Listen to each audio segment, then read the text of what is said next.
Okay. Adjunct Professor Moran, Microeconomics 112. In this unit, we're going to be discussing wage determination.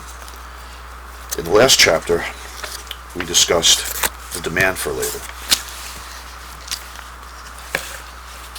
Demand for labor. And we decided that the demand for labor was the marginal revenue product of labor. In other words, you get paid based on how much you contribute. And as more workers are hired to a fixed plant capacity, the marginal revenue product of labor goes down because of the principle of diminishing marginal returns. This results in a theory called the marginal productivity theory of income distribution.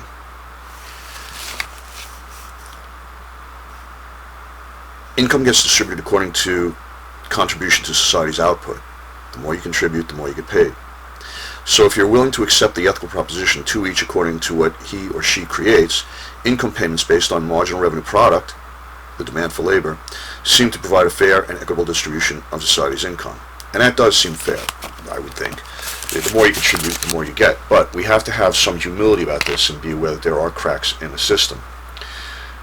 However, there is a great deal of inequality when it comes to people's ability to contribute to the labor market. Critics argue that the distribution of income resulting from payment according to marginal productivity may be highly unequal because productive resources are not equally distributed. They're very unequally distributed in the first place. Aside from people's differences in mental and physical attributes, which isn't a choice, it's determined often at birth, individuals encounter substantial different opportunities to enhance their productivity through education and training. So if you're more productive through training, there's an incentive to train to become more educated, and so you can contribute more and enjoy a higher pay. But not everybody has equal access to education or training. Some people may not be able to participate in production at all because of mental or physical disabilities. And these are not through choices. And they would obtain no income under a system of distribution based solely on marginal productivity. Besides labor, ownership of property and resources is also highly unequal. Many landlords and capitalists obtain their property by inheritance rather than through their own productive efforts.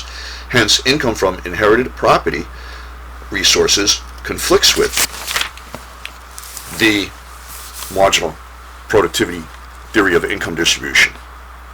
This reasoning calls for government policies that modify income distribution made strictly according to marginal productivity. So because we don't live in a theoretical world, there is a role for the government to more equally distribute income, since not everybody has an equal chance to be productive. In addition, another reason that income won't be distributed equally necessarily based on your efforts is because of market imperfections. Marginal productivity theory rests on the assumptions of competitive markets, yet labor markets, for example, are riddled with imperfections, as you're going to see in the next chapter. They're referring primarily to labor unions. Some employers exert pricing power in hiring workers. In other words, some employers are so large that you are not competing for a job in a purely competitive market, which will lead to a lower wage rate. And some workers, through labor unions, professional associations, occupational licensing, wield monopoly power in selling their services. Although unions are getting weaker in recent times. Even the process of collective bargaining over wages suggests a power struggle over the division of income. In this struggle, market forces and income based on marginal productivity may get pushed into the background. Okay. So in the last chapter, we decided that we have determined the demand for labor for the individual firm. In this chapter, what we're going to do is add the industry. We're going to accumulate individual firms' demand for labor to have the industry demand for labor, and we're going to add the supply of labor. As a result, we're going to get the equilibrium wage rate and the quantity of workers hired. Then we're going to explore imperfections in the labor market, both on the side of labor and the employers. Some background information concerning wages is, to an economist, wages are the payments for labor. No matter what an accountant or a boss calls it, they can call it salaries, bonuses, royalties, and it's also going to include fringe benefits. When we talk about wages, it's important to distinguish between nominal and real wages. Real wages are wages adjusted for changes in the price level. Nominal wages are wages that are explicitly what they say on the paycheck, not adjusted for inflation. So, for example, if you get a 5% raise but prices go up 5%, then although nominally you have more money, in real terms you are no better off than you were before. So we are going to assume in this chapter all wages have been adjusted for inflation. But on a personal note, when you get a raise, it's important that you are aware of what the rate of inflation was over the last year, and then compare your raise to that rate of inflation and see if in fact in real terms you're any better off than you were at the beginning of the year.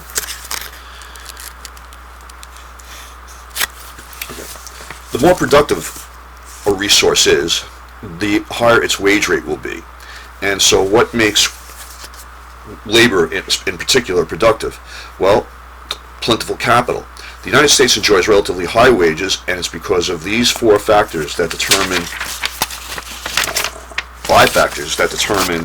productivity we have a lot of. So, plentiful capital. A worker with advanced capital will be more productive than workers without capital.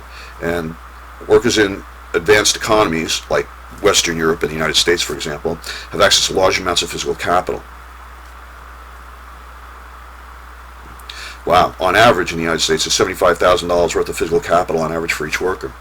So a worker with capital is more productive than a worker without capital, and that will lead to higher wage rates. Access to abundant natural resources. So in the United States, it's a large country. We have many natural resources, and resources we don't have, we can acquire through imports. And a worker with more resources will be more productive. Advanced technology. Not only if you have capital, but if you have advanced capital, through application of technology, you'll be more productive. And the United States is very good at this. And our methods are steadily improved through scientific study and research. It's called research and development in the corporate world. There's an expense item for that. And that improves the company's productivity, and as a result, labor productivity. Okay, labor quality. The health, vigor, and education of workers makes our workers more productive than those in some lesser developed countries. That means that given the same quantity of workers and the same quality of natural resources and capital, workers in advanced economies will tend to be more productive because we have better health care and education. And then there are intangible factors like social mores, like the efficiency and flexibility management. So we have higher quality management, that'll make our workers more productive. Business, social, and political environment. So we have a very stable political environment believing in the peaceful transfer of power, and so that leads to greater productivity. Work is not disrupted for political events, for example. And the vast size of the domestic market. Okay. So real wages and productivity. The text is pointing out that in real pay tends to track with changes in productivity, which is consistent with our discussion of the demand for labor by the individual firm, the marginal, the theory of marginal productivity of labor. Okay, we're going to start off by assuming a purely competitive market, and that is characterized by many firms competing with one another in the hiring of labor, no firm large enough to impact the overall demand. Each of the numerous qualified workers is identically skilled, and they're all, firms and laborers are wage takers. They have no impact on the overall market. The demand for labor, as we discussed in the last chapter, is the marginal revenue product of labor. How much you contribute will determine your wage rate. Okay, the supply of labor is a positively sloped curve. That's because in order to attract more workers, you have to bid a higher wage rate to attract them from other industries or to draw them into the labor market.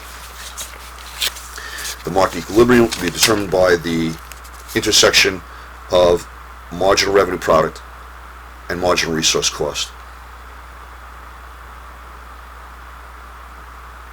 Right. Each individual firm, if you remember from the last chapter, is going to hire a number of workers where the marginal revenue product, how much each worker contributes, is equal to the marginal resource cost, the cost of that worker, and that'll be the equilibrium for the individual firm.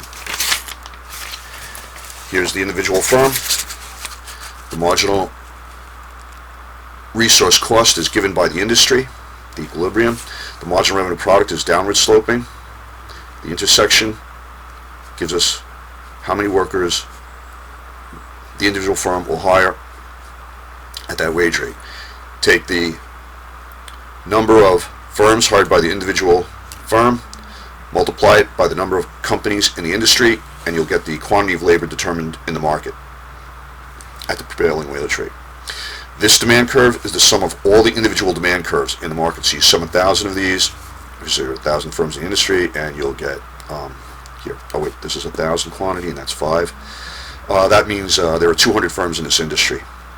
1,000 workers, each firm hiring 5. There's 200 firms. So the sum of 200 of these individual firm demand curves gives us this market demand curve.